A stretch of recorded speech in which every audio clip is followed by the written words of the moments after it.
This Roblox studio killed one of Roblox's most beloved games, Fisch. Now, if you don't know what Fisch is, it's the biggest Roblox fishing game in the history of the platform, with over 2.9 billion total visits. I think it's fair to say the game has had its fair share of virality. However, these Roblox developers would buy out the entire game and somehow kill it seemingly overnight. But before we dive deeper, make sure to subscribe with notifications on to help me reach 100,000 subscribers and to never miss an upload on my channel ever again. However, first we must go over the rise of Fisch. Upon release, the game was an anomaly in the Roblox ecosystem. Launched by a small team of independent developers, Fisch first appeared on Roblox without any big expectations. It had no paid promotions, minimal social media presence, and a cryptic name that gave little indication of what the game was actually about. Yet it managed to capture the imagination of tens of thousands of players seemingly overnight. At its core, Fisch wasn't flashy.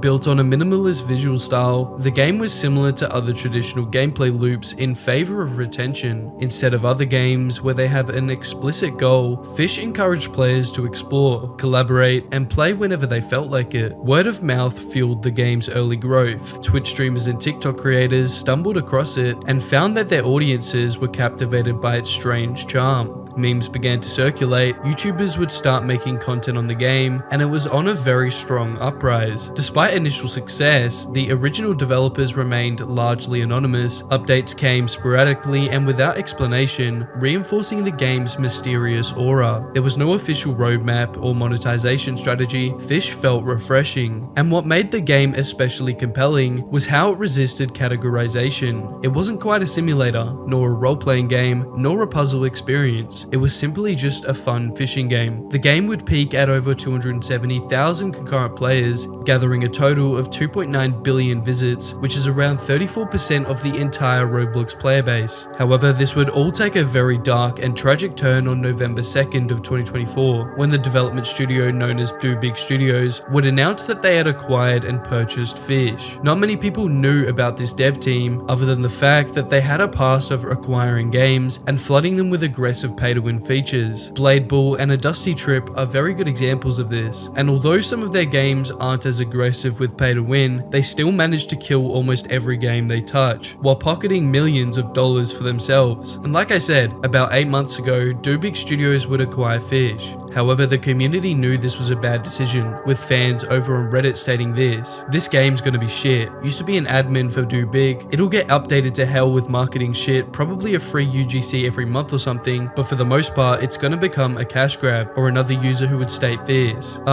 now, time to quit whilst I can. I think it was pretty clear that people weren't exactly happy with what Do Big Studios had done with games in the past. And even recently, acquiring Grow a Garden, more people are speaking about how they have killed such games. And then tweets like this pop up, and it's very true, right? Game is at its peak enjoyment, a company buys the game then turns in the trash and pay to win, and then the game dies. Will this trend continue? And honestly, they may have a point here. This YouTuber here, DV Dark Viper, he said, how to kill your game 101. Stop caring about your casual players and make it pay to win. And this is what all these big companies do. Here's another tweet that kind of enforces this point, right? So here's another picture here. Do Big Studios, right? They buy Dusty Trip.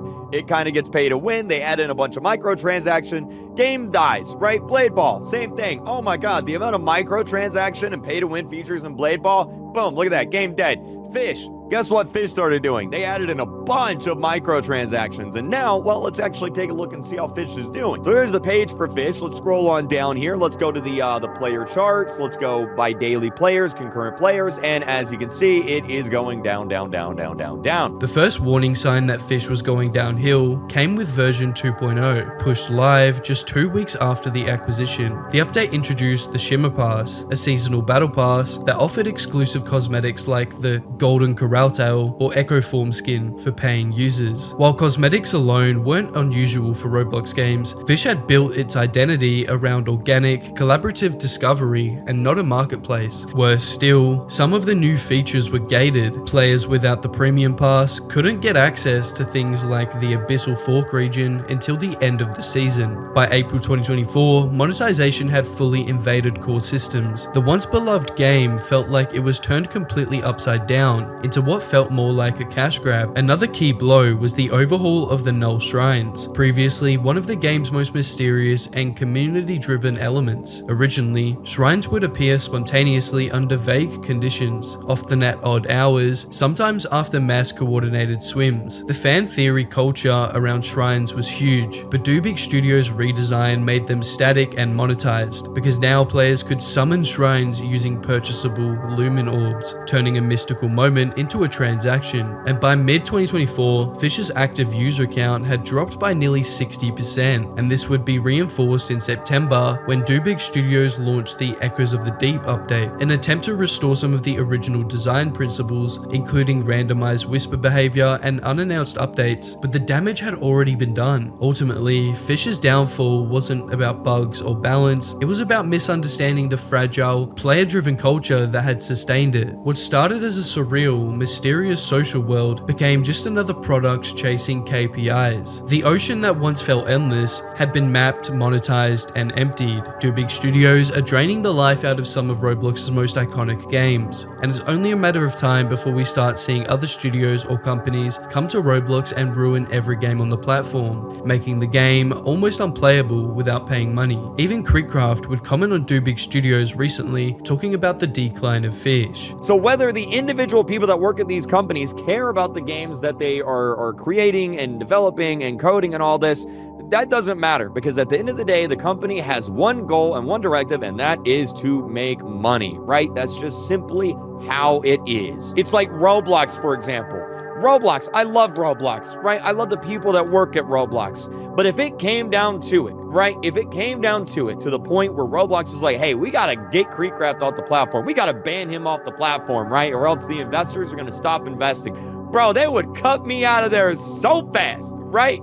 Because at the end of the day, Roblox's primary directive is to make money, right? That's just how it is. Welcome to capitalism, baby. Sorry, I'm getting heated. I hate talking about this stuff. I really do. But like we got to have this conversation. And like in response to this, a lot of people will say, hey, look, games have a peak and they have a fall. No Roblox game is popular forever. And yeah, that is true, right? That is true with any game. But there are plenty of Roblox games out there that are made by genuine developers that actually legitimately care about the game and the community surrounding that game. And those games still have a very vibrant and very uplifting and very alive community to this day, despite those games being years old. And Creekcraft is exactly right. The stats don't lie, and we can all see what is happening here. And with games such as Beaks popping up and almost replacing Fisch for most people, it is only a matter of time before Fisch completely drops to 0 players online. And fans of Fisch are clearly passionate about this. But yeah guys, let me know in the comments your thoughts about Dubig Studios, them killing games like Fisch, Blade Ball, and A Dusty Trip, and if you think the same will happen to Grow a Garden, which they recently purchased. But as always, if you're new to the channel and you enjoy content like this, please make sure to subscribe with notifications on to help me reach 100,000 subscribers, and if you want to watch something similar to this, click the video on screen now.